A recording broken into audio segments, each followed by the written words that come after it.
Yo una vez estuve de pie en un tribunal abarrotado en Chicago, con las manos temblorosas, el corazón latiendo tan fuerte que pensé que podría estallar. El juez llamó el nombre de mi hijo y susurré: «Liberen al hombre sin hogar y les diré quién es culpable». Todos se rieron. Un sonido áspero y cruel que cortó más profundo que cualquier cuchillo. Hoy, voy a contarles algo que nunca pensé que compartiría. Y si por un segundo esto les resulta familiar, solo les pido que den me gusta a este video y se suscriban. Me ayudará a seguir abriendo mi corazón. Mi nombre es Eleanor, y tengo 73 años. Esa mañana comenzó como cualquier otra en mi pequeño apartamento en North Kedzie, a solo unas cuadras de las vías de la línea azul. El rumble incesante de los trenes del «El» se había convertido en la banda sonora de mis noches de insomnio, mezclándose con el olor penetrante del escape de los autobuses abajo y el frío perpetuo que parecía filtrarse a través de las delgadas paredes, sin importar cuánto subiera la calefacción. Alcancé mi teléfono con dedos que se habían vuelto rígidos por la artritis, esperando un mensaje de mi hijo David. Nada. La pantalla me devolvió la mirada, fría y vacía, como tantas mañanas antes. Para una mujer que había construido toda su vida alrededor de su familia, un silencio así se sentía como ahogarse a plena vista. El marco de fotos agrietado en mi mesita de noche contenía una imagen descolorida de 25 años atrás.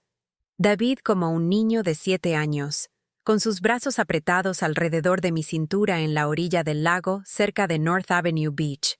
Su sonrisa era puro sol entonces, antes de que el mundo le enseñara que el amor podía ser condicional. Apreté ese marco y deseé desesperadamente el calor de aquellos días, cuando el amor era simple y claro, cuando un abrazo podía arreglar cualquier cosa. Pero esa mañana, algo era diferente. Había una tensión en el aire, una pesadez que presionaba sobre mi pecho como el peso de todos esos años de dar sin recibir. No sabía entonces que para el atardecer, mi mundo entero se abriría como un huevo, derramando verdades que había pasado décadas negándome a ver. Mis días se habían convertido en una nebulosa de agotamiento que comenzaba antes del amanecer. Me despertaba a las 4:30, mi cuerpo protestando cada movimiento, para tomar el primer autobús al centro donde limpiaba edificios de oficinas en el Loop. Las torres de vidrio y acero brillaban con la luz temprana de la mañana, llenas de personas corriendo a reuniones importantes, tomando decisiones importantes, viviendo vidas importantes. Y ahí estaba yo, invisible en mi uniforme azul, vaciando sus botes de basura y fregando sus inodoros. El trabajo era duro, pero las noches eran más duras. 3 noches a la semana, servía café y pastel en Mickey's Diner en North Michigan Avenue, viendo parejas compartir el postre y familias reír sobre hamburguesas mientras yo sonreía y rellenaba sus tazas, volviendo a casa a un apartamento que resonaba con soledad. Cada centavo que ganaba iba para ellos. David, mi único hijo, tenía una manera de llamar justo cuando llegaba mi cheque de pago. Su voz sería alegre, casi amorosa, mientras explicaba su última emergencia financiera. La hipoteca estaba atrasada. El coche necesitaba reparaciones. Las facturas médicas de su esposa Jennifer. La pequeña Emma necesitaba nuevos útiles escolares. La lista era interminable, y mi cuenta bancaria siempre estaba vacía. Daba porque eso es lo que hacen las madres. Así es como se ve el amor, me decía a mí misma. Pero en algún lugar profundo dentro de mí, una pequeña voz susurraba preguntas que no estaba lista para escuchar. ¿Por qué era siempre una emergencia? ¿Por qué el teléfono solo sonaba cuando necesitaban dinero? ¿Por qué mis llamadas iban directamente al buzón de voz a menos que estuviera ofreciendo algo? La primera grieta en mi fe llegó un martes de noviembre. Había estado luchando contra una fiebre durante 3 días, mi cuerpo doliendo como si me hubiera atropellado un camión, pero aún así me presenté a limpiar esas oficinas del centro, porque no podía permitirme faltar al trabajo. Cuando finalmente me arrastré a la casa de David en Lincoln Park, una hermosa casa de piedra rojiza que mis trabajos de limpieza le habían ayudado a pagar, golpeé débilmente la puerta. Jennifer respondió con esa sonrisa que había llegado a reconocer, la que nunca llegaba a sus ojos. «Oh, Eleanor», dijo, sin siquiera preguntar por qué me veía tan pálida. por qué mis manos temblaban. Este realmente no es un buen momento. David está en una videoconferencia importante. Y Emma tiene amigos en casa. Quizás podrías llamar primero la próxima vez. La puerta se cerró con un suave clic que sonó como un disparo en mis oídos. Me quedé en ese porche familiar, el viento del lago Michigan atravesando mi abrigo delgado, y sentí que algo dentro de mí se rompía. No se hizo añicos dramáticamente, sino que se agrietó silenciosamente, como hielo cediendo bajo demasiado peso. Caminé a casa con piernas inestables, tomando la línea roja de regreso a mi vecindario, donde las casas eran más pequeñas, los sueños más modestos, la gente más honesta sobre sus luchas. En mi apartamento, preparé té con manos que no dejaban de temblar, y fue entonces cuando lo escuché, mi propio teléfono sonando. Por un momento, la esperanza revoloteó en mi pecho. Tal vez Jennifer le había dicho a David que estaba enferma. Tal vez estaba llamando para ver cómo estaba. ¿Mamá? La voz de David era rápida, profesional. Escucha, necesito que transfieras $500 a mi cuenta esta noche. Hay esta oportunidad de inversión que no puede esperar, y estoy un poco corto de efectivo. Sabes que te lo devolveré. Miré el teléfono, la fiebre haciendo que mis pensamientos se sintieran espesos y lentos. David, no me siento bien. ¿Podríamos tal vez... Mamá, esto es importante. Sensible al tiempo. No te pediría si no fuera crucial. Sabes lo duro que trabajo. Cuánta responsabilidad tengo. Jennifer ha estado estresada. Emma necesita cosas para la escuela. No estamos pidiendo caridad aquí, solo un préstamo temporal. Un préstamo temporal, como las docenas de otros que nunca habían sido devueltos. Abrí mi aplicación bancaria con dedos temblorosos y transferí el dinero, igual que siempre. Pero esta vez, noté algo que me heló la sangre. El saldo de mi cuenta estaba peligrosamente bajo.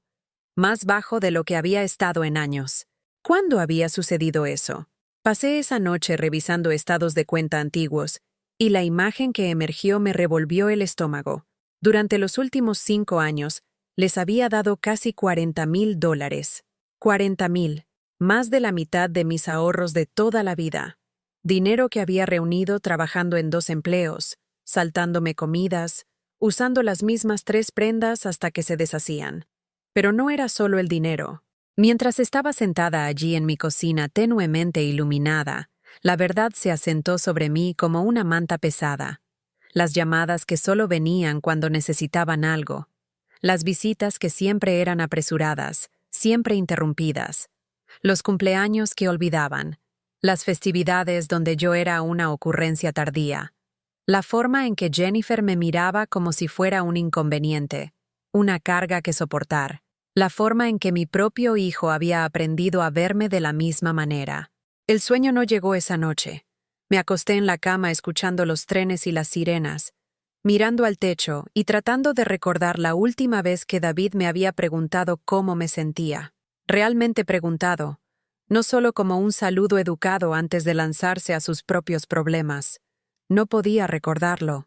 Las siguientes semanas pasaron en una bruma de reconocimiento. Pequeñas cosas que había descartado de repente adquirieron un nuevo significado.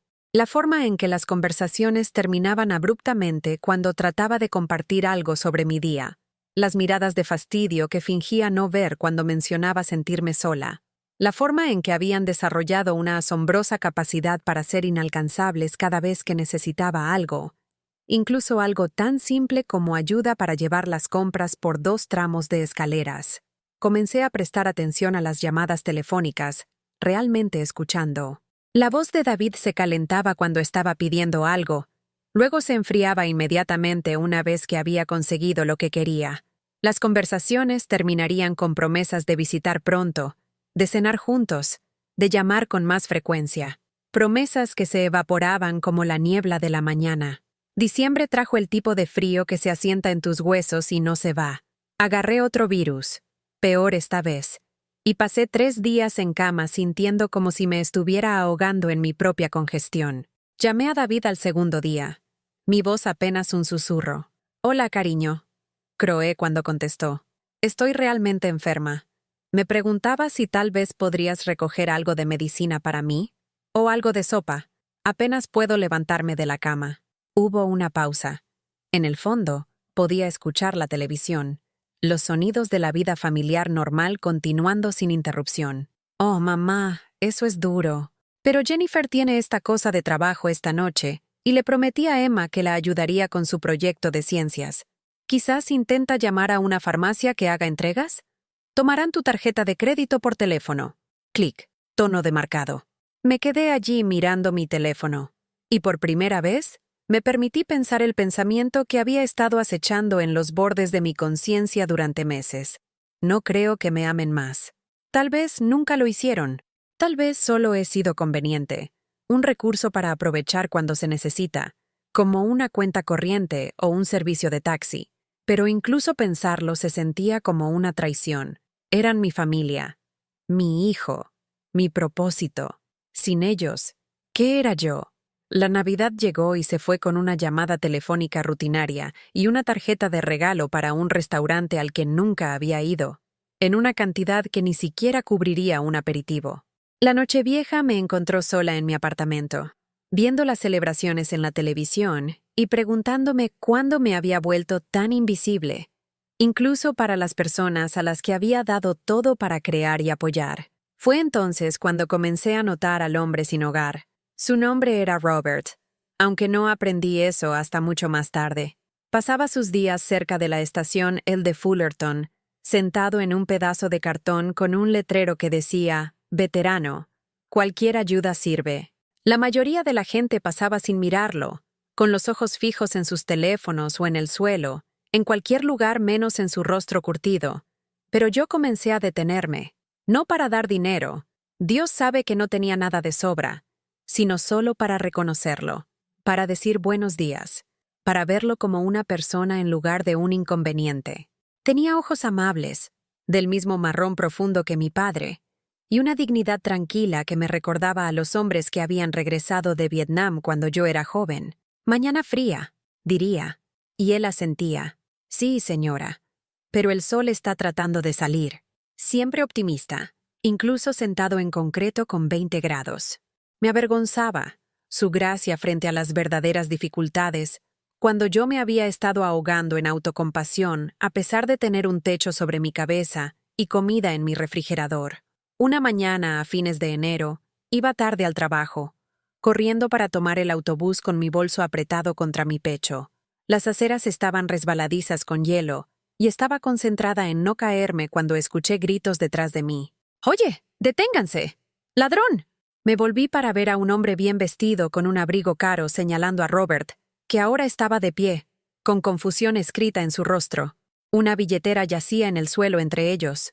«¡Me robó la cartera!», gritaba el hombre, lo suficientemente fuerte para que todos en la concurrida intersección lo escucharan. Lo vi hacerlo. «Que alguien llame a la policía». Robert levantó las manos, las palmas hacia afuera, el gesto universal de rendición. «Señor, nunca lo toqué. He estado sentado aquí mismo, no me he movido en una hora». Pero la multitud ya se estaba formando, sacando teléfonos para grabar lo que seguramente se convertiría en otro video viral de criminalidad sin hogar. El hombre bien vestido continuó su actuación, gesticulando salvajemente, su voz haciéndose más fuerte y más indignada con cada palabra. Lo sentí meterse en mi abrigo. «Justo aquí», señaló su bolsillo del pecho. «Esta gente piensan que pueden simplemente tomar lo que quieran». La policía llegó en minutos. 2 oficiales que parecían cansados y escépticos, pero diligentes en su manejo de otro disturbio en el centro. Robert no resistió cuando lo esposaron. No discutió ni gritó su inocencia. Solo parecía resignado, como si esto fuera inevitable, como si la justicia fuera algo que le sucedía a otras personas. Observé desde el borde de la multitud, mi corazón latiendo con una ira que no había sentido en años. Esto estaba mal. Cualquiera con ojos podía ver que estaba mal. La billetera claramente se había caído, no robado. La historia del hombre seguía cambiando. Primero Robert se había tropezado con él, luego había metido la mano en su bolsillo, luego había agarrado todo su maletín, pero nadie más parecía notar las inconsistencias. O tal vez simplemente no les importaba. Seguí al coche de policía hasta la estación, algo que ni yo misma podría explicar impulsándome hacia adelante. Me senté en esa sala de espera durante 3 horas, viendo a abogados con trajes caros pasar rápidamente para recoger a sus clientes culpables, mientras Robert esperaba en una celda a un defensor público sobrecargado de trabajo que podría aparecer en algún momento de la próxima semana. Fue entonces cuando tomé la decisión que lo cambiaría todo. Llamé a David. ¿Mamá? Sonaba molesto, distraído. Estoy en medio de algo aquí. ¿Puede esperar esto? Necesito que vengas a la estación de policía en Grand Avenue, dije en voz baja. ¿Qué? ¿Por qué? ¿Estás en problemas? Por primera vez en años, escuché una preocupación genuina en su voz. Miedo, en realidad. Miedo de que su conveniente fuente de fondos de emergencia pudiera estar en peligro. Ha habido un arresto. Un hombre que no hizo nada malo. Necesito un abogado. Silencio. Luego, mamá, no entiendo. ¿Por qué necesitas un abogado? ¿Estás metida en algo? Solo ven, David, por favor. Por una vez en tu vida, solo ven cuando te lo pido. Vino, pero no solo. Jennifer estaba con él, sus labios fruncidos y sus brazos cruzados transmitiendo su desagrado por ser arrastrada lejos de lo que fuera más importante que ayudar a la mujer que había criado a su esposo. Me encontraron en la sala de espera, todavía con mi uniforme de limpieza, mi cabello escapándose de su cola de caballo, luciendo exactamente como lo que era, una anciana con demasiado corazón y no suficiente sentido. Mamá, ¿qué demonios está pasando? David habló en ese tono que los padres usan con los niños pequeños que han roto algo valioso. ¿El oficial dijo que estás tratando de interferir con una investigación? Les expliqué sobre Robert, sobre lo que había presenciado, sobre las inconsistencias en la historia del acusador. Con cada palabra, sus expresiones se volvieron más incrédulas. Así que déjame ver si entiendo, interrumpió Jennifer, su voz goteando con descendencia. ¿Quieres que nos involucremos en defender a algún drogadicto sin hogar que probablemente sí robó la billetera de este tipo, solo porque tienes un sentimiento al respecto? No es un drogadicto, es un veterano. Y sé que él no... Mamá, la voz de David era aguda ahora, avergonzada. No sabes nada sobre este tipo. No sabes nada sobre derecho penal o procedimiento policial. Estás fuera de tu elemento aquí, y te estás avergonzando a ti misma, avergonzándome a mí misma. Las palabras me golpearon como un golpe físico. David, te estoy pidiendo que me ayudes a ayudar a alguien que lo necesita. ¿Cuándo te he pedido algo así? ¿Cuándo te he pedido algo excepto que me ames de vuelta? La pregunta quedó suspendida en el aire entre nosotros, cargada con años de resentimiento no expresado y necesidades insatisfechas. David miró hacia otro lado, incómodo con la emoción en mi voz. Esto no se trata de amor, mamá. Se trata de que te estás metiendo en algo que no es asunto tuyo. Ve a casa. Deja que la policía haga su trabajo. Deja de tratar de salvar a todos. Pero no podía parar. Algo había despertado en mí ese día, viendo la tranquila dignidad de Robert frente a falsas acusaciones. Tal vez fue ver a alguien más siendo tratado como invisible, como desechable, de la forma en que me había estado sintiendo durante tanto tiempo. Tal vez fue reconocer la misma resignación cansada en sus ojos que veía en mi propio espejo cada mañana. Gasté mis ahorros de toda la vida en un abogado. No todos. No era completamente imprudente, pero lo suficiente para contratar a Marcus Rodríguez, un abogado joven recién salido de Northwestern que principalmente manejaba delitos menores y pequeños casos civiles. Estaba hambriento, idealista y dispuesto a trabajar por lo que yo podía pagar, que no era mucho. Marcus fue la primera persona en meses que realmente me escuchó. Realmente escuchó. Se sentó frente a mí en su pequeña oficina sobre una pizzería en Pilsen, tomando notas mientras describía cómo se había desarrollado la escena, haciendo preguntas aclaratorias, tratando mis observaciones como si importaran. Señora Walsh, dijo cuando terminé, es posible que sea la única testigo dispuesta a contradecir la historia de la supuesta víctima. La mayoría de la gente no quiere involucrarse, especialmente cuando significa defender a alguien a quien el sistema ya ha descartado. Entonces, ¿crees que hay una oportunidad? ¿Crees que podemos ayudarlo? Marcus sonrió, la primera sonrisa genuina que había visto en semanas. Creo que Robert Thompson tiene suerte de tener a alguien como usted de su lado. Veamos qué podemos hacer. La audiencia preliminar fue fijada para 3 semanas después. Mientras tanto, David llamó todos los días, su voz pasando por ciclos de frustración, ira y algo que podría haber sido pánico. Mamá, Jennifer descubrió cuánto estás pagando a este abogado. ¿Estás loca? Ese dinero se suponía que era para tu futuro, para tu cuidado cuando seas mayor. Ya soy mayor, David. ¿Sabes a qué me refiero? ¿Qué pasa cuando necesites asistencia para vivir? ¿Qué pasa cuando ya no puedas trabajar? No podemos mantenerte si has desperdiciado tus ahorros en los honorarios legales de algún vagabundo. Ahí estaba. Al descubierto, finalmente. No podemos mantenerte. Como si alguna vez lo hubieran hecho. Como si $40,000 en préstamos hubieran estado fluyendo en la otra dirección todos estos años. Estaré bien, dije en voz baja. No, no lo estarás. Terminarás justo como él, viviendo en la calle, porque diste todo lo que tenías a alguien que no lo merece. No lo merece. La frase resonó en mi cabeza mucho después de que colgara el teléfono. ¿Quién decide lo que alguien merece? ¿David? ¿Que nunca se había perdido una comida ni dormido afuera, ni sido juzgado por lo peor que le había pasado? ¿Jennifer? ¿Que vivía en una casa que mis pagos de hipoteca habían ayudado a comprar? ¿O yo? La mujer que había trabajado en 2 empleos durante 5 años para mantenerlos cómodos, solo para que me dijeran que me estaba avergonzando por preocuparme por el sufrimiento de otra persona. La audiencia llegó en una mañana gris de febrero, el tipo de día, en Chicago, que te hace cuestionar si alguna vez llegará la primavera. La sala del tribunal era estrecha e institucional, luces fluorescentes zumbando en lo alto. La bandera americana colgando ligeramente torcida detrás del estrado del juez. Robert se sentó en la mesa del acusado junto a Marcus, vistiendo un traje donado que era demasiado grande para su delgado cuerpo.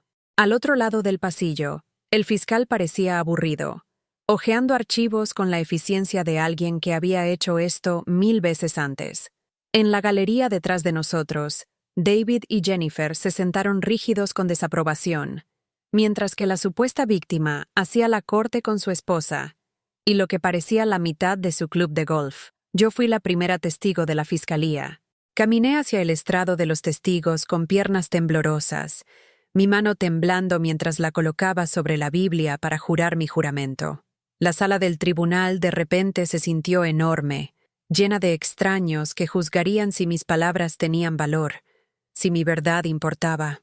La fiscal era joven y confiada, con el tipo de certeza agresiva que viene de nunca haberse dudado a sí misma sobre nada. Señora Walsh, comenzó. Estuvo presente en la escena el 28 de enero cuando el acusado supuestamente robó la billetera del señor Harrison. ¿Es eso correcto?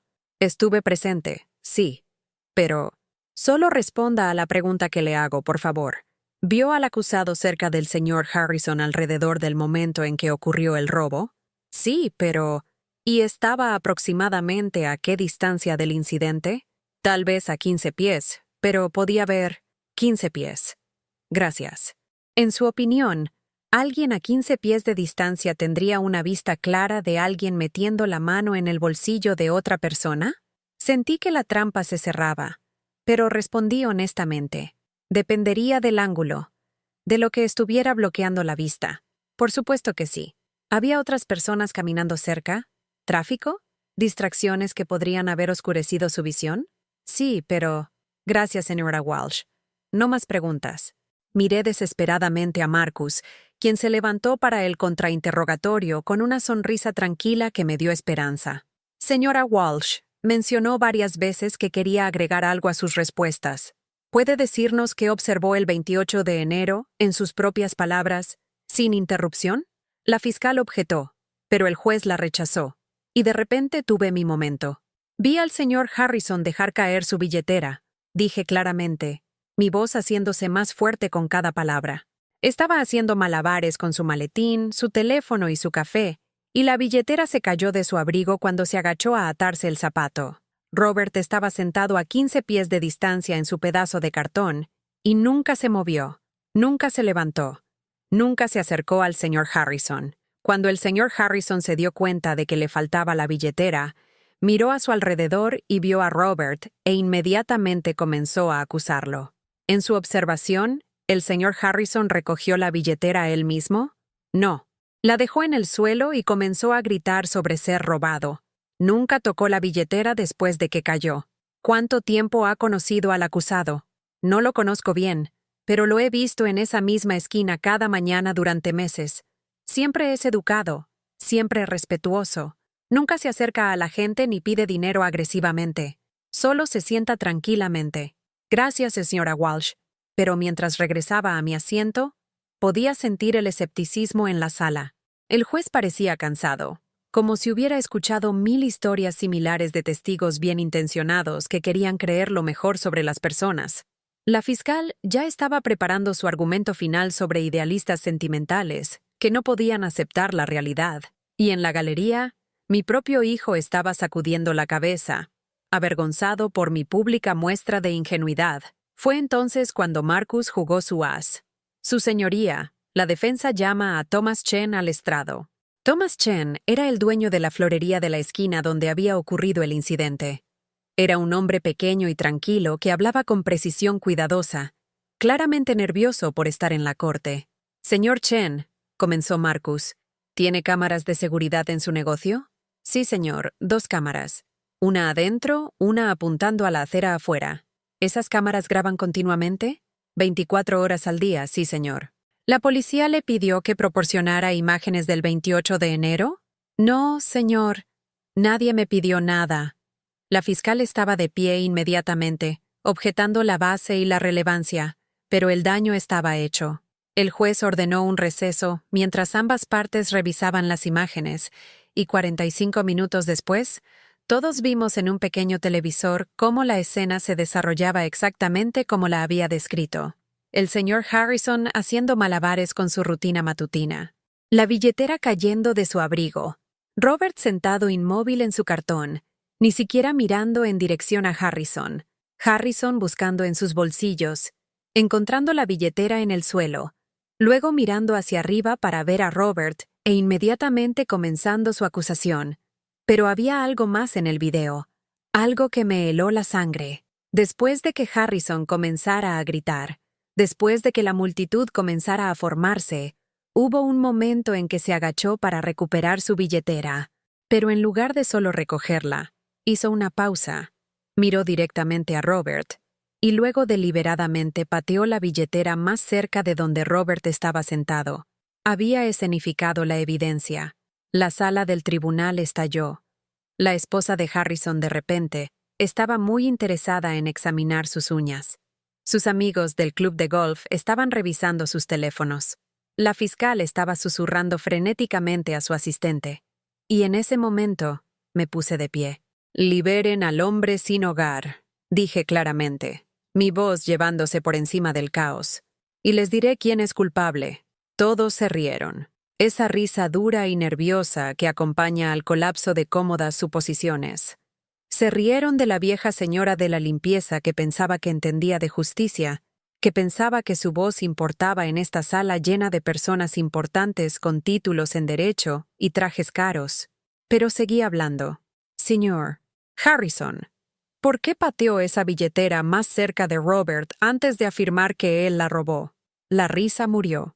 Harrison se levantó abruptamente, su rostro rojo de ira y algo que podría haber sido pánico.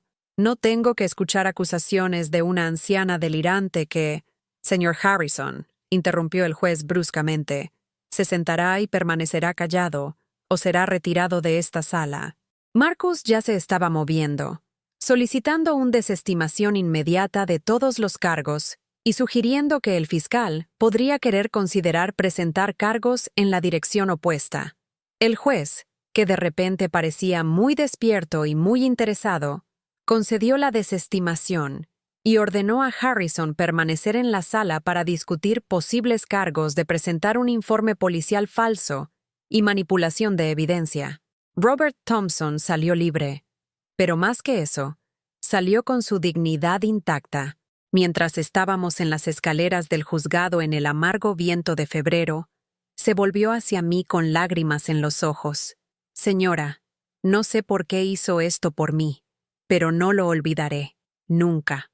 Miré a este hombre que apenas conocía, este extraño que me había mostrado más gratitud y respeto en 5 minutos de lo que mi propia familia me había mostrado en años, y sentí que algo cambiaba dentro de mi pecho, un aflojamiento, un aligeramiento.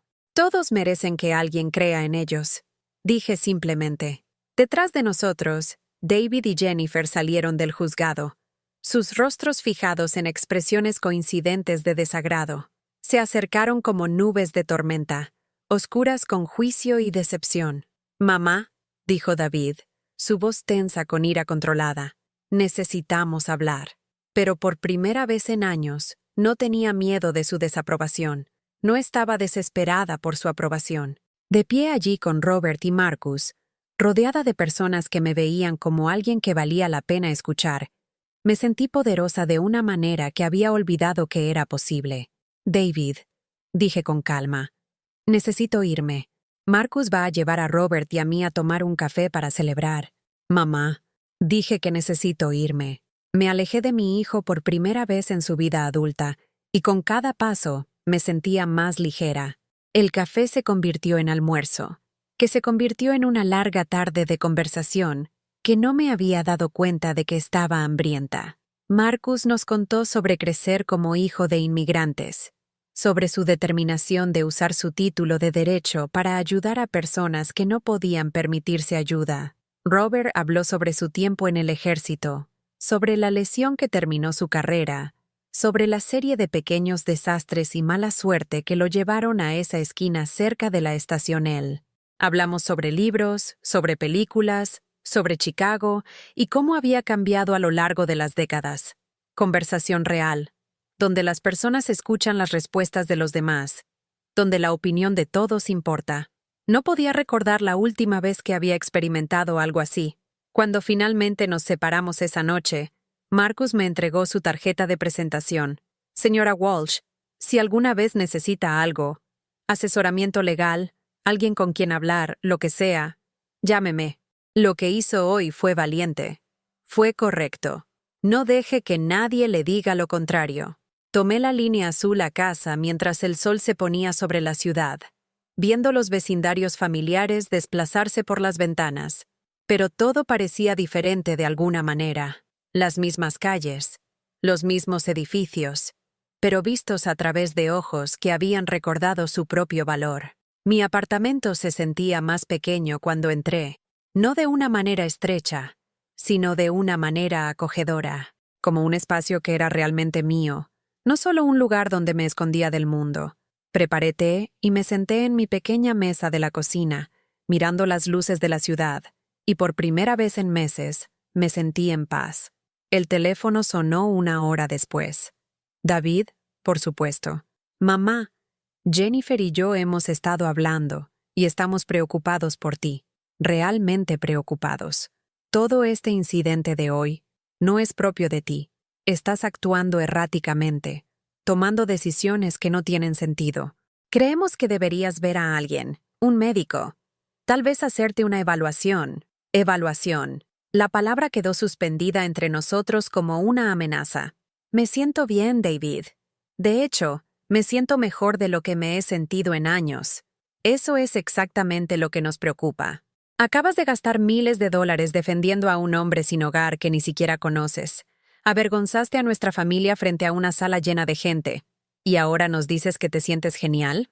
Mamá, ese no es un comportamiento normal. Comportamiento normal. Como darles la mitad de mis ahorros era normal. Como trabajar en 2 empleos para pagar sus facturas era normal. Como tener mis llamadas ignoradas a menos que necesitaran algo era la forma en que se suponía que funcionaban las familias. Tal vez lo normal ya no funciona para mí, dije en voz baja. ¿Qué se supone que significa eso? Significa que estoy cansada, David. Estoy cansada de ser tu fondo de emergencia. Estoy cansada de que mi valor se mida por lo que puedo darte. Estoy cansada de sentirme culpable por existir. Silencio en el otro extremo de la línea. Luego, con incertidumbre, «Mamá, te amamos». «Sabes eso, ¿verdad? No te vemos solo como lo que dijiste». ¿Cuándo fue la última vez que llamaste solo para preguntar cómo me sentía? Otro silencio. ¿Cuándo fue la última vez que me invitaste a cenar sin que tuviera que pedirlo? ¿Cuándo fue la última vez que me incluiste en una decisión familiar que me afectaba? ¿Cuándo fue la última vez que dijiste gracias por todo el dinero que te he dado a lo largo de los años? Mamá, no estoy enojada, David. Solo estoy cansada. Y creo que merezco algo mejor. Colgué el teléfono antes de que pudiera responder. Y por primera vez en mi vida adulta, me sentí orgullosa de mí misma por terminar una conversación en lugar de soportarla. Los siguientes días pasaron tranquilamente. David llamó 2 veces, pero lo dejé ir al buzón de voz. Ambos mensajes eran variaciones del mismo tema: preocupación por mi estado mental, sugerencias de que estaba tomando decisiones precipitadas, ofertas para ayudarme a volver a la normalidad, que sonaban más como amenazas que como apoyo. El jueves, hice algo que no había hecho en 20 años. Llamé enferma a ambos trabajos y tomé un día personal. No porque estuviera enferma, sino porque quería ver cómo se sentía ponerme a mí misma primero por una vez. Tomé el L al centro y caminé por Millennium Park, viendo a los turistas tomarse fotos con la escultura Cloud Gate, mientras los locales pasaban apresuradamente con la intensidad concentrada de personas que tenían lugares importantes a donde ir. Me compré el almuerzo en un restaurante por el que había pasado 1000 veces, pero nunca había entrado, sentándome junto a la ventana y viendo pasar el mundo mientras comía una ensalada que costaba más de lo que normalmente gastaba en comestibles en una semana. Se sentía gloriosamente egoísta. Esa tarde, visité la Biblioteca Pública de Chicago y saqué 3 novelas que había estado queriendo leer. Libros que me había negado porque leer por placer se sentía indulgente cuando siempre había limpieza por hacer, o cuentas por pagar, o crisis familiares por resolver. De camino a casa, me detuve en una pequeña tienda de artículos de arte y compré un cuaderno de bocetos y un juego de lápices de colores. No había dibujado nada en 40 años. No desde que David era pequeño y solía dibujarlo jugando en el patio trasero, pero de repente quería intentarlo de nuevo. Quería ver si mis manos recordaban cómo crear en lugar de solo limpiar. Esa noche, abrí uno de los libros de la biblioteca y comencé a leer mientras dibujaba formas aleatorias en mi nueva libreta. Los lápices de colores se sentían suaves y brillantes entre mis dedos, y la novela me transportó a un mundo donde mujeres de mi edad eran las heroínas de sus propias historias en lugar de personajes secundarios en las de todos los demás. Era el más contento que me había sentido en años. El contentamiento duró hasta el domingo, cuando David apareció en mi puerta sin anunciarse con Jennifer y Emma a cuestas. Abrí la puerta para encontrar 3 caras dispuestas en expresiones de preocupación a nivel de intervención. Emma, mi nieta de 8 años, parecía confundida y un poco asustada. Jennifer parecía determinada y ligeramente superior. David parecía un hombre preparándose para organizar un golpe de estado. «Mamá, tenemos que hablar», dijo, pasando junto a mí hacia mi apartamento sin ser invitado. «Estamos preocupados por ti».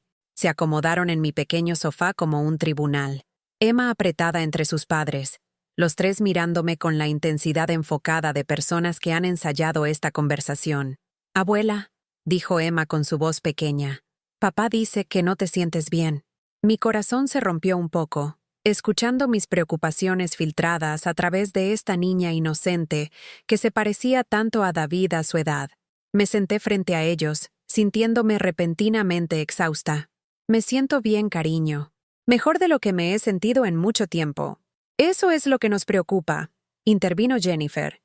«Eleanor, te has estado comportando de manera muy extraña últimamente. El incidente en el juzgado, gastando tus ahorros en un extraño, ignorando nuestras llamadas. Creemos que podrías estar teniendo algún tipo de crisis».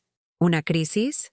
Los problemas de salud mental no son infrecuentes en mujeres de tu edad», continuó con su voz profesional y nítida. «Estrés, aislamiento, ansiedad financiera. No hay vergüenza en buscar ayuda». Miré a mi hijo, que asentía junto con el diagnóstico de su esposa. «David, ¿realmente crees que estoy teniendo una crisis de salud mental?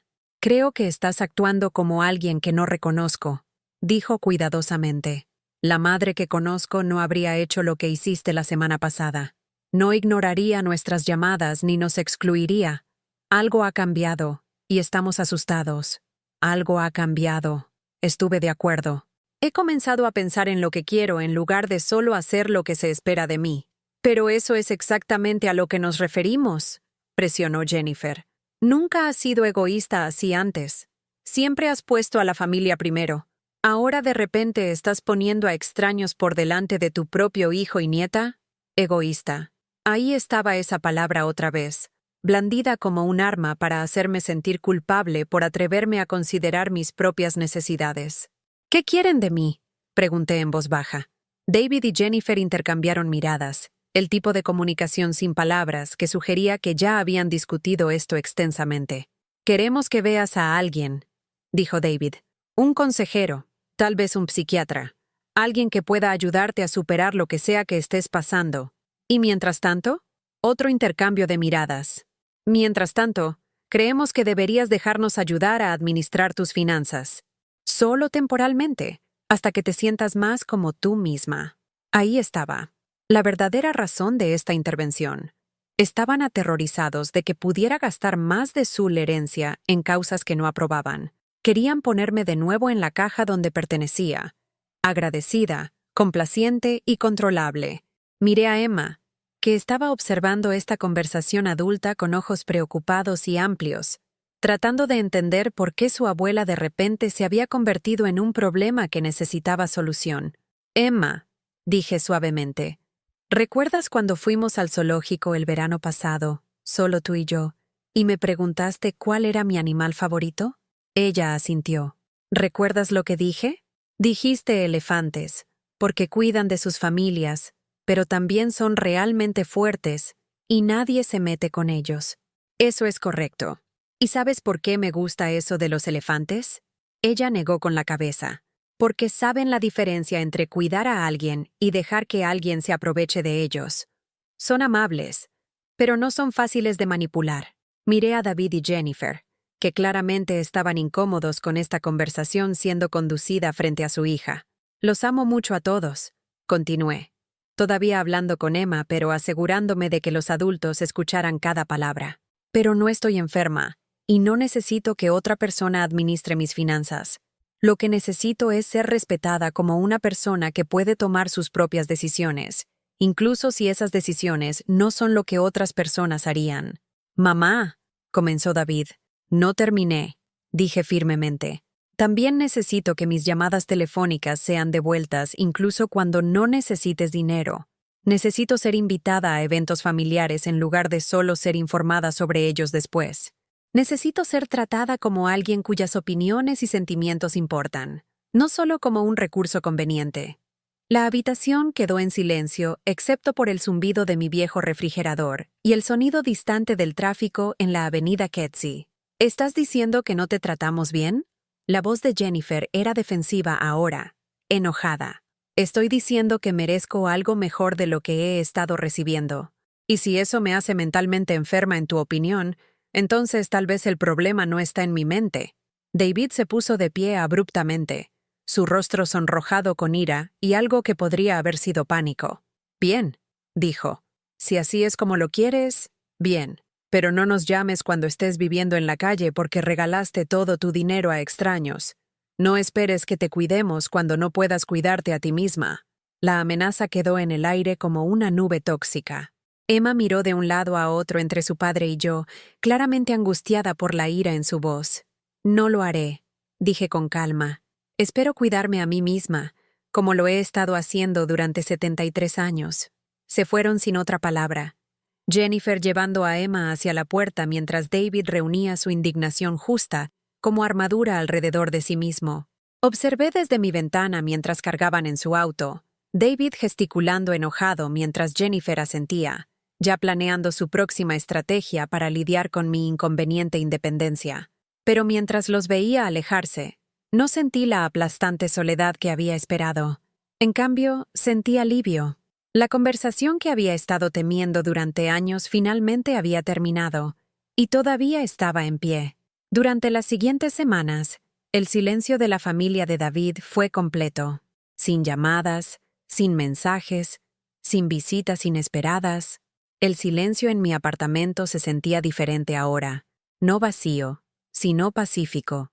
Sin la ansiedad constante de esperar su próxima crisis o demanda, me encontré durmiendo mejor, comiendo regularmente, incluso tarareando mientras limpiaba. Mantuve mi horario regular en el trabajo, pero con una diferencia. En lugar de apresurarme a casa para esperar llamadas que podrían no llegar nunca, comencé a explorar mi propia ciudad. Tomé el autobús a vecindarios que nunca había visitado, caminé por museos que siempre había querido ver, me senté en parques y vi a la gente vivir sus vidas. Una tarde en el zoológico de Lincoln Park, viendo a los elefantes moverse con su gracia firme y digna, conocí a Sara. Tenía aproximadamente mi edad, cabello plateado y aspecto artístico, dibujando a los animales con trazos seguros. Entablamos una conversación sobre arte, sobre Chicago, sobre la forma en que los elefantes parecían entender algo sobre la vida que los humanos aún no habían descubierto. Conocen su propio valor, dijo Sara, viendo a una matriarca guiar a su manada al abrevadero. No se disculpan por ocupar espacio.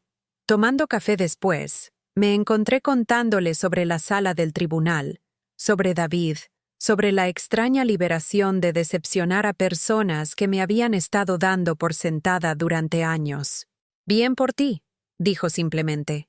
Pasé por algo similar con mi hija hace 5 años. Lo más difícil que he hecho, pero salvó mi vida. ¿Cómo supiste que era la elección correcta? Cuando dejé de temer su ira y comencé a temer mi propia desaparición. Esa frase se quedó conmigo. Mi propia desaparición. Eso es lo que había estado sucediendo, tan gradualmente que no me había dado cuenta. Había estado desvaneciéndome, pieza por pieza, hasta que era solo una función en las vidas de otras personas en lugar de una persona con mi propia historia. Pero sentada en esa cafetería del zoológico con Sara, dibujando elefantes y hablando sobre arte e independencia, me sentí sustancial de nuevo, real. Sara me presentó a su clase de pintura en el centro comunitario en Old Town. Cada jueves por la noche, un grupo de adultos mayormente mayores se reunía para trabajar en naturalezas muertas y paisajes, pero principalmente solo para disfrutar del lujo de crear algo puramente por placer. Era terrible al principio.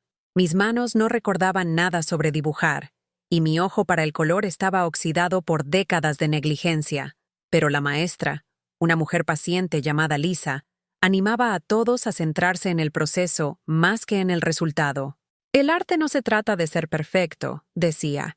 Se trata de estar presente. Estar presente. Otro concepto que había olvidado cómo practicar. Lentamente, mis bocetos comenzaron a mejorar. No dramáticamente, pero lo suficiente como para que empezara a esperar los jueves por la noche, con una anticipación que no había sentido por nada en años. El olor a pintura témpera y el sonido de los pinceles sobre el papel se asociaron con paz, con el tipo de concentración tranquila que hacía que todo lo demás se desvaneciera. Un jueves de abril, pinté el lago Michigan de memoria. No la versión de postal que fotografiaban los turistas, sino el lago como lo había conocido durante décadas de vida en Chicago. Gris y melancólico en las mañanas de invierno cuando caminaba a la parada del autobús.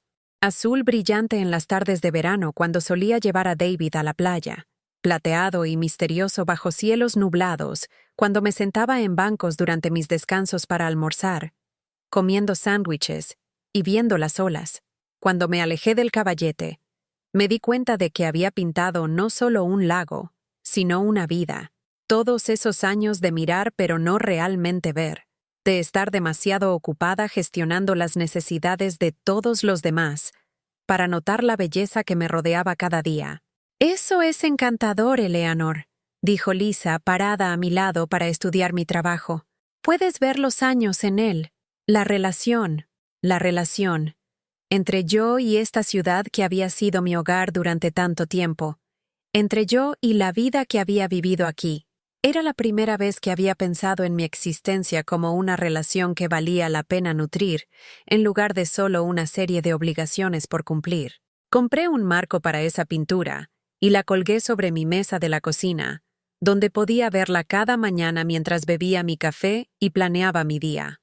Me recordaba que tenía perspectiva, que mi punto de vista tenía valor, que era capaz de crear belleza. Pero a medida que la primavera se convertía en verano, sabía que había un paso más que necesitaba dar.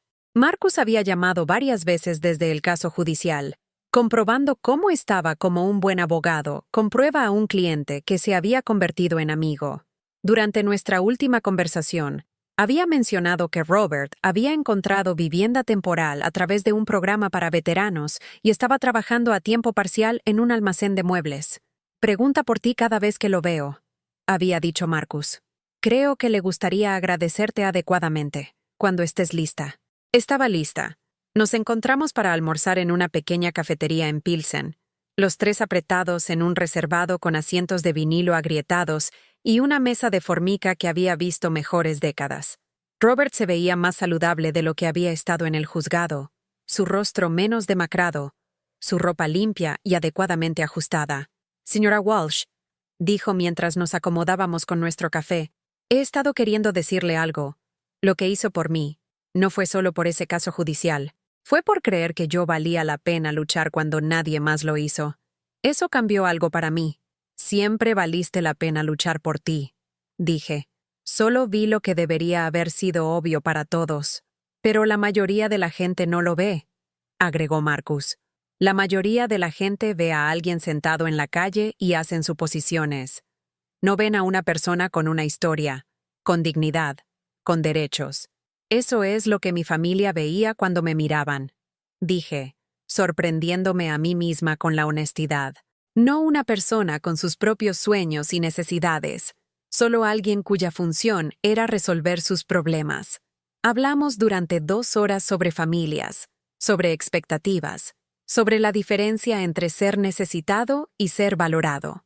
Robert nos contó sobre sus propios hijos, que se habían alejado después de su lesión, incapaces de reconciliar al padre fuerte que recordaban con el hombre luchador en que se había convertido. Seguí tratando de ser lo que necesitaban que fuera, dijo. Seguí disculpándome por no poder arreglar todo, por no tener dinero para darles, por convertirme en alguien que tenían que preocuparse en lugar de alguien que los cuidaba. Marcus asintió a sabiendas. Mis padres hicieron lo mismo. Trabajaron hasta la muerte tratando de demostrar que pertenecían a este país, tratando de darme oportunidades que nunca tuvieron, pero nunca se permitieron querer nada solo para ellos mismos. Tal vez así es como se ve el amor para nuestra generación, dije. Dar, hasta que no quede nada, y luego sentirse culpable por estar vacío.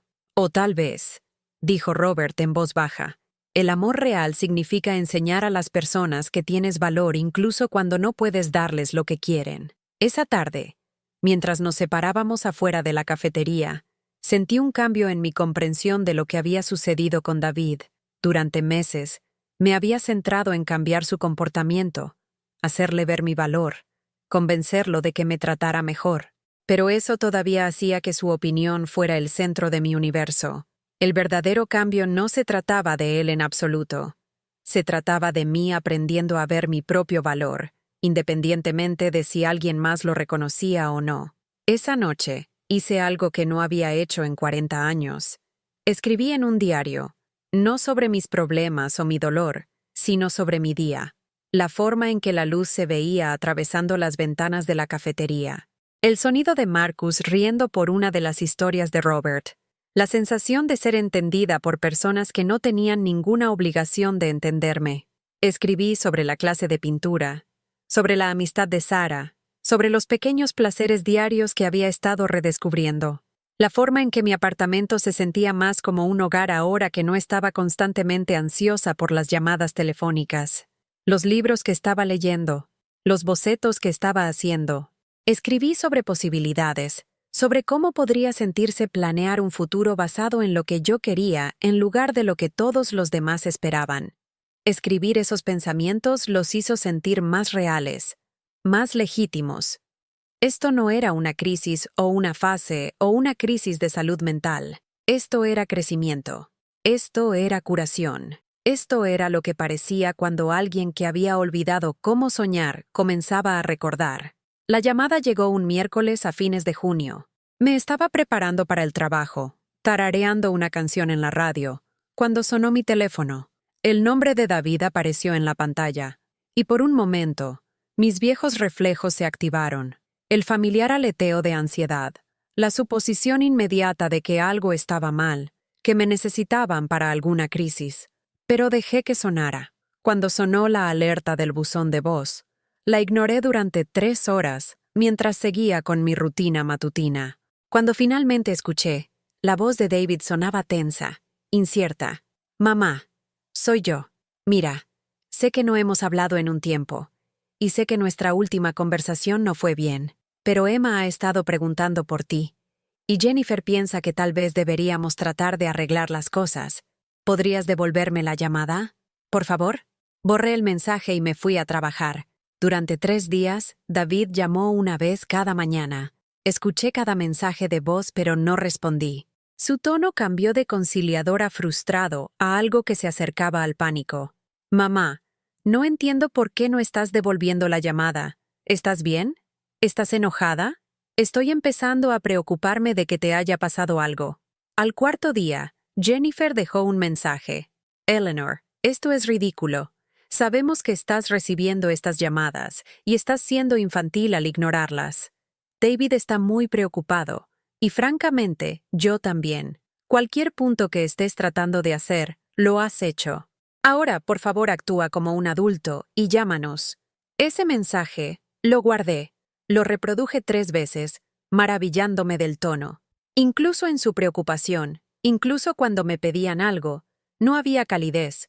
Ningún reconocimiento de que podría tener sentimientos dignos de consideración. Solo irritación porque no estaba respondiendo de la manera que querían. Al 5.º día, los mensajes se detuvieron. Me sentí nada. Sin culpa, sin ansiedad, sin urgencia desesperada de arreglar las cosas. Solo un sentido tranquilo de finalización, como una puerta cerrándose suavemente en un capítulo que había terminado de leer. 2 semanas después, Marcus llamó con noticias que me hicieron sonreír. Robert fue contratado a tiempo completo en el almacén, dijo. Buen sueldo, beneficios, todo. Quería que lo supieras, y quería agradecerte nuevamente. Estoy muy feliz por él. Se merece cosas buenas. Lo merece. Y tú también, por cierto. ¿Cómo estás? Miré alrededor de mi apartamento, al lago pintado sobre mi mesa de la cocina, al cuaderno de bocetos abierto en mi mesa de café, a los 3 libros de la biblioteca apilados junto a mi sillón de lectura favorito. Estoy bien, dije. Y lo dije completamente en serio. El verano en Chicago es mágico cuando tienes tiempo para notarlo. Sin el estrés constante de manejar las crisis de otras personas, me encontré prestando atención al ritmo de la ciudad en formas que había olvidado. El olor a comida a la parrilla de los vendedores ambulantes, el sonido de los niños jugando en los parques, la forma en que la luz de la tarde volvía dorados los edificios durante esas perfectas puestas de sol de julio. Comencé a dar largos paseos después del trabajo, explorando vecindarios que nunca había tenido tiempo de visitar. Tomé el L hasta el final de diferentes líneas solo para ver a dónde iban. Pasé las mañanas de los sábados en mercados de agricultores, comprando productos frescos que cocinaba solo para mí. La clase de pintura se había trasladado al aire libre para el verano, instalando caballetes en varios parques alrededor de la ciudad para capturar la temporada. Pinté la noria de Navy Pier, los barcos en Belmont Harbor, las esculturas en Grant Park. Nada magistral, pero todo mío. Sara y yo tomábamos café cada martes, una cita fija que comenzó a sentirse tan esencial como respirar. Se convirtió en la hermana que nunca tuve, la amiga que había estado demasiado ocupada para hacer cuando era más joven. Hablábamos de todo. Libros, política, la extraña libertad que venía con decepcionar a personas que nos habían dado por sentadas. Lo mejor de tener más de 70, dijo un martes mientras nos sentábamos en Lincoln Park mirando el lago, es que finalmente dejas de preocuparte si a la gente le gustan tus elecciones. Te das cuenta de que desperdiciaste décadas tratando de complacer a personas que nunca iban a estar satisfechas de todos modos. ¿Alguna vez lo extrañas? Pregunté. ¿La sensación de ser necesitada? Nunca fui necesitada, dijo pensativamente. Fui utilizada. Hay una diferencia. Ser necesitada significa que las personas valoran tu presencia. Ser utilizada significa que solo valoran tu función. Esa distinción me había llevado meses entenderla, pero era crucial. David nunca me había necesitado como persona. Me había necesitado como recurso, un fondo de emergencia, una solucionadora de problemas que eran inconvenientes para que él los manejara por sí mismo. La diferencia entre ser necesitada y ser utilizada era la diferencia entre amor mutuo y explotación. Para agosto, había ahorrado suficiente dinero para hacer algo que había soñado durante 20 años, pero nunca me había permitido considerar. Reservé un viaje. No a ningún lugar exótico o caro. Solo un fin de semana largo en Door County, Wisconsin, alojándome en un pequeño bed and breakfast con vistas al lago Michigan. Pero se sentía revolucionario. Gastar dinero en puro placer. En una experiencia que no servía a las necesidades de nadie más que las mías.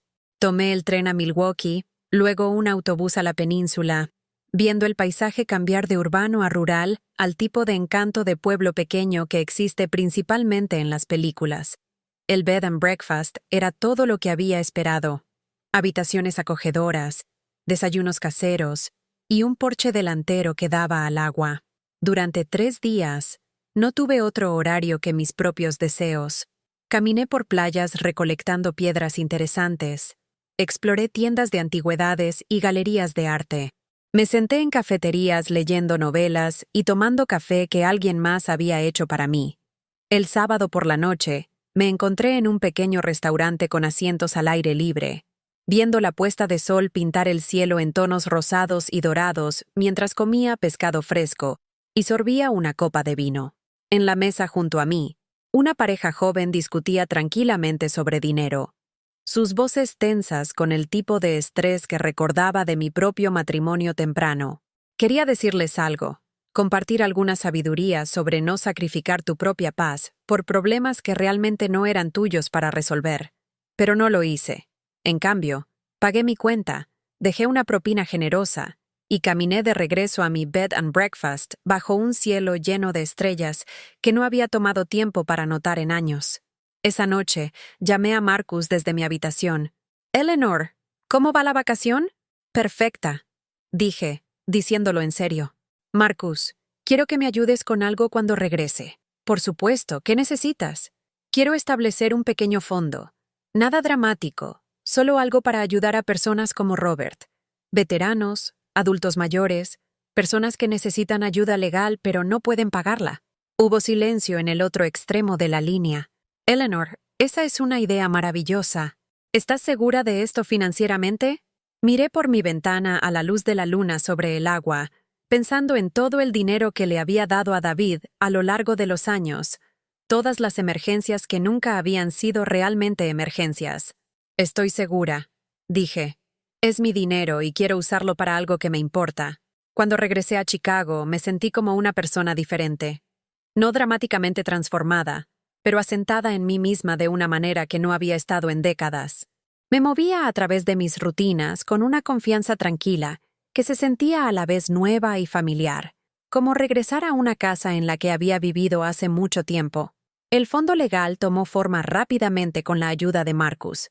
Lo establecimos como un pequeño programa de subvenciones a través de una organización local sin fines de lucro, diseñado para proporcionar asistencia legal a personas que caían a través de las grietas del sistema.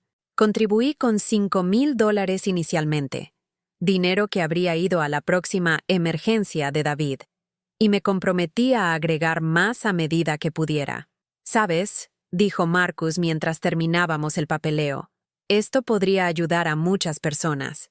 Los problemas legales no solo afectan a los criminales, afectan a personas como Robert, personas que han sido acusadas injustamente, personas que necesitan ayuda con vivienda o beneficios, o cuestiones familiares.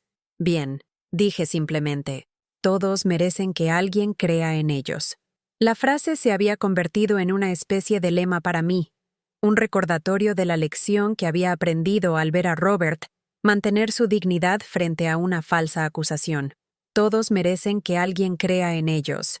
Y a veces tienes que ser ese alguien para ti mismo. Septiembre trajo una llamada telefónica que había estado esperando pero no temiendo. La voz de Emma era pequeña e incierta. «¿Abuela? Soy yo». Mi corazón se encogió, pero no con la vieja ansiedad. Solo con amor por esta niña que había quedado atrapada en medio de conflictos de adultos que no entendía. Hola, cariño. ¿Cómo estás? Estoy bien. Comienzo 4º grado la próxima semana. ¡4º grado! Eso es emocionante. ¿Estás nerviosa? Un poco. Abuela, te extraño. La simple honestidad de eso casi me rompió, pero mantuve mi voz firme. Yo también te extraño, Emma. Mucho. Papá dice que todavía estás enferma. ¿Estás mejorando? Cerré los ojos, sintiendo el peso de tener que navegar la narrativa de David mientras era honesta con esta niña inocente. No estoy enferma, cariño, pero soy diferente de lo que solía ser. A veces los adultos cambian, y eso puede ser confuso para las personas que los aman. ¿Puedo verte? La pregunta que había estado temiendo. No porque no quisiera verla, sino porque sabía que vendría con condiciones, con los intentos de David de usar a su hija como palanca para restaurar el status quo. Eso es algo de lo que tendrías que hablar con tus padres, dije cuidadosamente. Pero Emma, quiero que sepas que te quiero mucho. Pase lo que pase, eso nunca cambiará. Estuvo callada por un largo momento. ¿Abuela? ¿Estás enfadada con nosotros? ¿Cómo le explicas a una niña de 8 años que no estás enfadada, solo cansada de que te den por sentado? ¿Que los amas demasiado para seguir permitiendo un comportamiento que perjudica a todos los involucrados? No estoy enfadada, cariño. Solo necesitaba aprender a cuidarme mejor a mí misma para poder ser una mejor persona para las personas que amo. ¿Como cuando tomas vitaminas? Sonreí a pesar de la complejidad de la situación. Las mentes de los niños son maravillosamente directas a veces. Exactamente como tomar vitaminas. A veces cuidar de ti misma parece egoísta para otras personas, pero en realidad es lo más amoroso que puedes hacer. Después de colgar, me senté en mi cocina mirando mi lago pintado y pensando en el legado, en lo que quería que Emma aprendiera de mi ejemplo. Durante 70 años, había modelado el autosacrificio como amor, enseñando con el ejemplo que las mujeres deberían dar hasta que no quedara nada, y luego sentirse culpables por estar vacías. Pero, ¿y si pudiera modelar algo diferente para ella? ¿Y si pudiera mostrarle que el amor significa respetarte lo suficiente para exigir respeto de los demás? ¿Que la bondad no requiere martirio? ¿Que es posible ser generoso sin ser explotado? Esas preguntas se quedaron conmigo durante el otoño mientras Chicago se asentaba en su ritmo preinvernal. La clase de pintura se trasladó de nuevo al interior y me encontré trabajando en proyectos más ambiciosos. No solo paisajes y naturalezas muertas, sino intentos de capturar emociones, recuerdos, momentos de transformación. Una noche de noviembre, pinté mi vieja mesa de cocina pero vacía, sin platos de desayuno esperando ser despejados, sin montón de facturas por pagar, sin teléfono posicionado para llamadas de emergencia. Solo una mesa limpia con luz de la tarde fluyendo a través de ella, pacífica y completa en sí misma.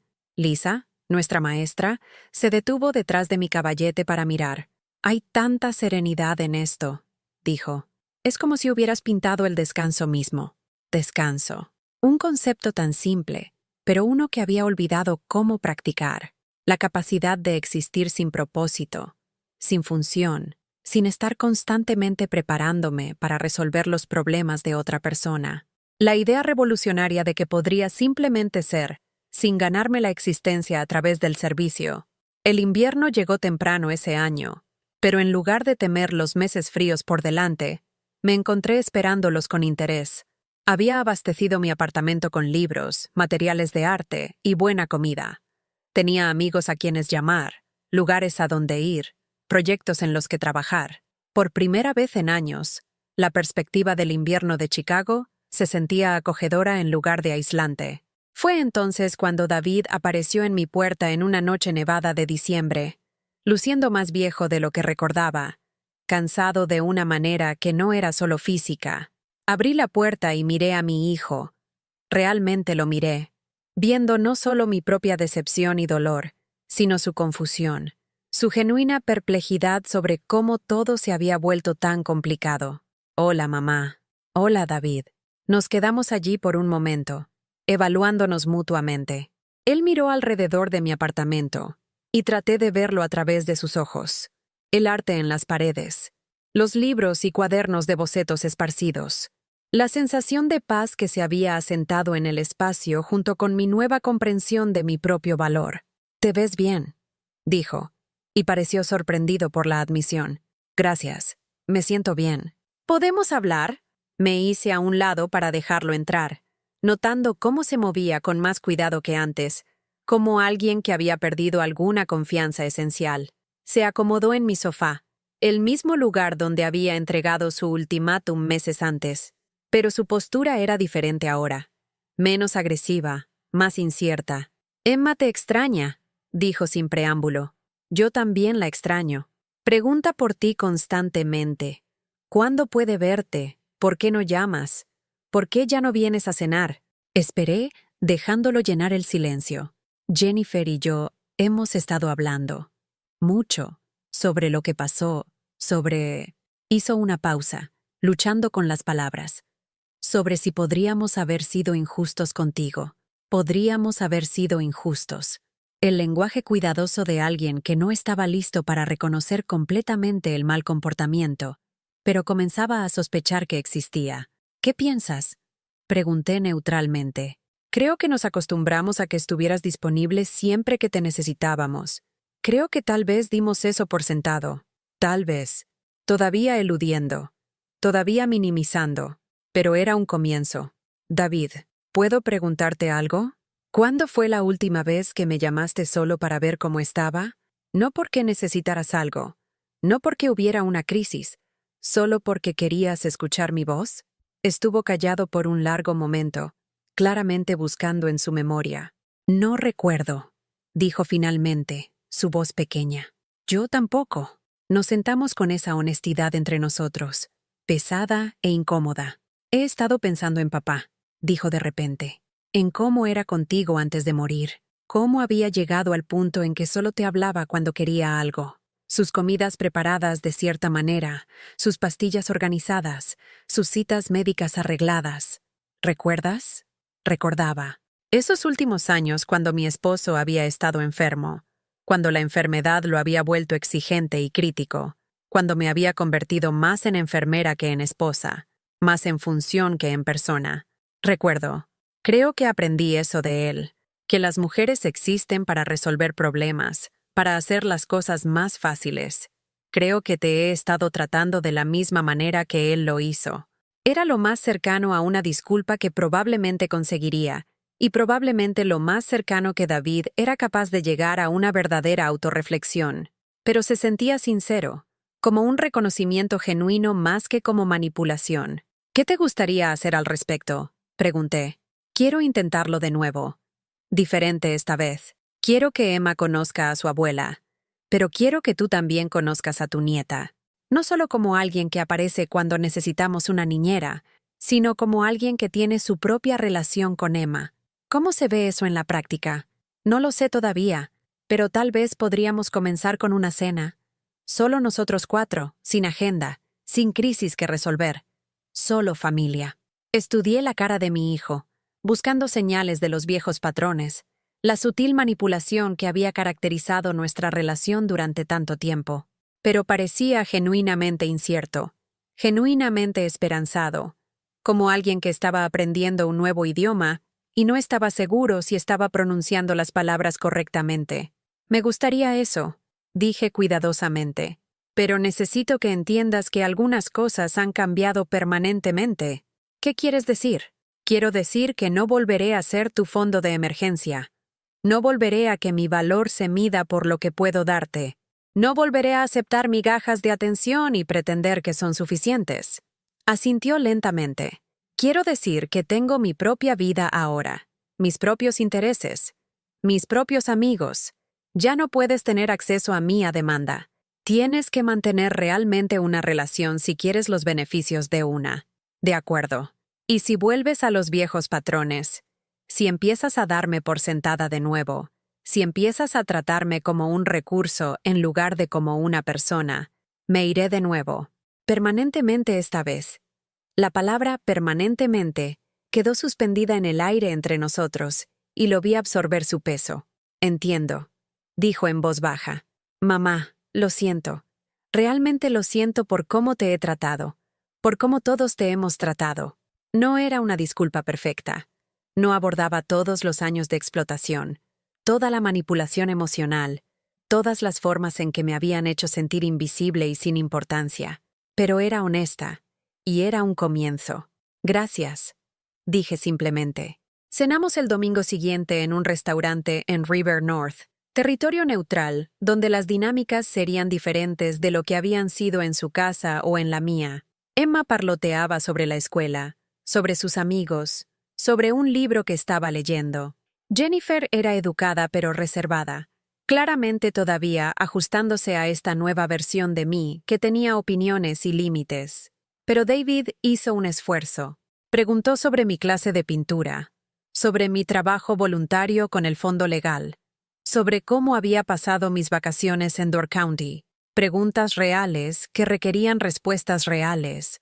Conversación en lugar de interrogatorio. Se sentía extraño al principio, interactuar con ellos como iguales en lugar de como suplicante a benefactores. Pero gradualmente, comencé a relajarme. Esto era lo que la familia podía parecer cuando todos traían su ser completo a la mesa en lugar de solo sus necesidades y expectativas. Hacia el final de la comida, Emma me miró con serios ojos de 8 años. «Abuela, papá dice que ya no estás enferma». «Así es, cariño». «¿De qué estabas enferma?» Miré a David, quien asintió ligeramente, dándome permiso para responder honestamente. «Estaba enferma de olvidar lo importante que soy», dije cuidadosamente. Estaba tan ocupada cuidando a todos los demás que olvidé cuidarme a mí misma. Pero estoy mejor ahora. ¿Cómo mejoraste? Recordé que valgo la pena ser cuidada, incluso si nadie más lo hacía. Así que comencé a hacerlo yo misma. Emma consideró esto con la seriedad que los niños aportan a conceptos importantes, como cuando tengo que cepillarme los dientes incluso si nadie me lo recuerda. Exactamente así. Mientras esperábamos el postre, observé a mi hijo con su hija, viendo el amor genuino entre ellos, el afecto fácil que una vez había existido entre David y yo. Todavía era posible, me di cuenta. No la vieja relación construida sobre explotación y resentimiento, sino algo nuevo construido sobre respeto mutuo y comunicación honesta. Llevaría tiempo. Requeriría un esfuerzo constante de todos nosotros. Requeriría que David siguiera haciendo el difícil trabajo de verme como una persona en lugar de un recurso, y requeriría que yo mantuviera límites mientras permanecía abierta al cambio genuino. Pero sentada en ese restaurante, viendo a Emma colorear en su menú para niños mientras David y Jennifer realmente escuchaban mi historia sobre la clase de pintura, sentí algo que no había sentido en años: esperanza para mi familia. No la esperanza desesperada de años anteriores, cuando habría aceptado cualquier migaja de atención como prueba de amor, sino la esperanza madura que viene de conocer tu propio valor y creer que otros pueden aprender a reconocerlo también. Durante los siguientes meses, encontramos nuestro ritmo. Cena una vez a la semana, a veces en restaurantes, a veces en su casa conmigo como invitada en lugar de ayuda no remunerada. Llamadas telefónicas que no eran solicitudes de dinero. Invitaciones a eventos escolares de Emma donde fui presentada como abuela, no como una ocurrencia tardía. Los cambios no fueron perfectos o consistentes.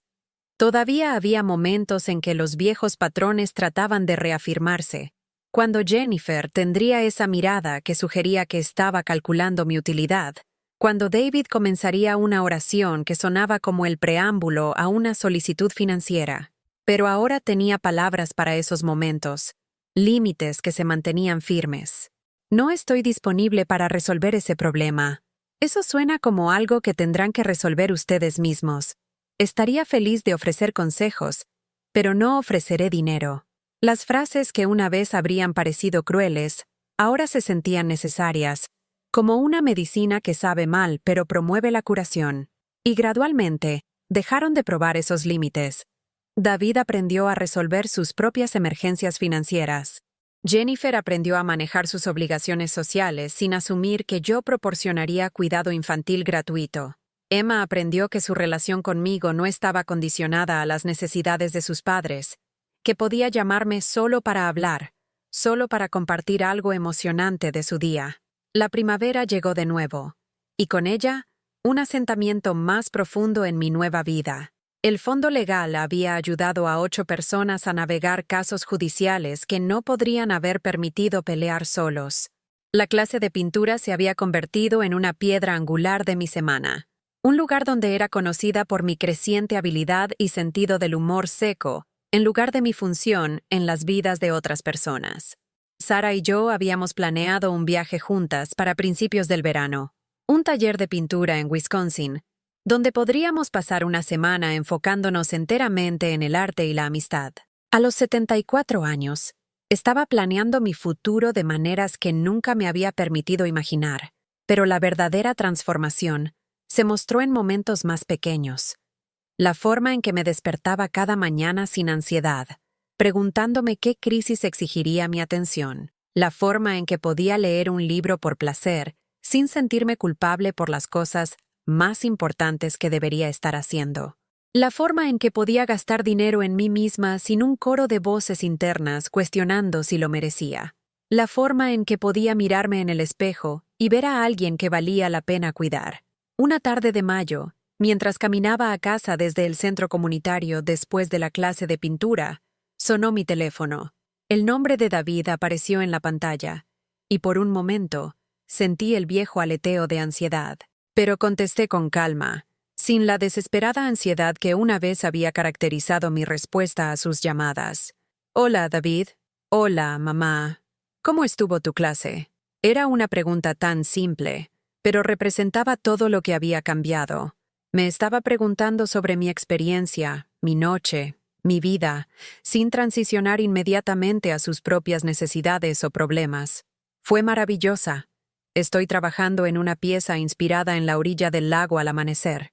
Es desafiante tratar de capturar esa calidad particular de luz. Me encantaría verla alguna vez. Me gustaría eso. Hablamos durante 20 minutos sobre arte, sobre el próximo recital de danza de Emma, sobre un libro que había recomendado que él había leído realmente. Conversación real, del tipo que había olvidado que era posible entre nosotros. Mientras nos despedíamos, David hizo una pausa. «Mamá, quiero que sepas algo. Estoy orgulloso de ti, por todo lo que has hecho este año, por defenderte a ti misma, por construir la vida que querías. Estoy orgulloso de ser tu hijo».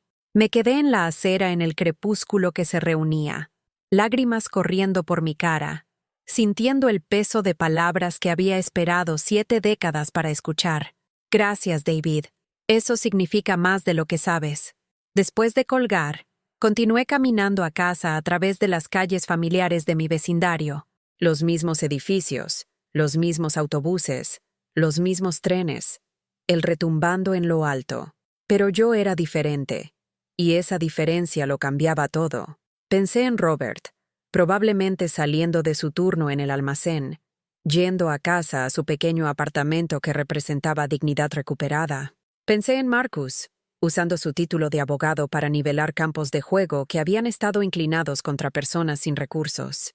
Pensé en Sara, que había aprendido años antes que yo que decepcionar a personas que te dan por sentada es un acto revolucionario.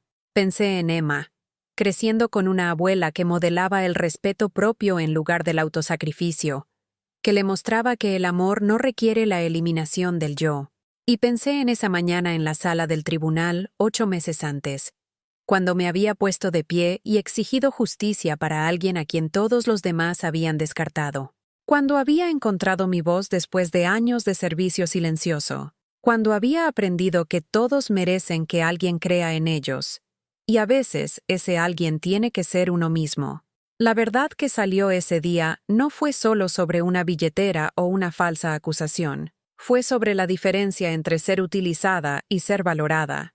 Entre existir como una función y vivir como una persona, entre aceptar migajas y exigir la comida completa de respeto y reconocimiento. Fue sobre aprender, a los 73 años, que nunca es demasiado tarde para reclamar tu valor.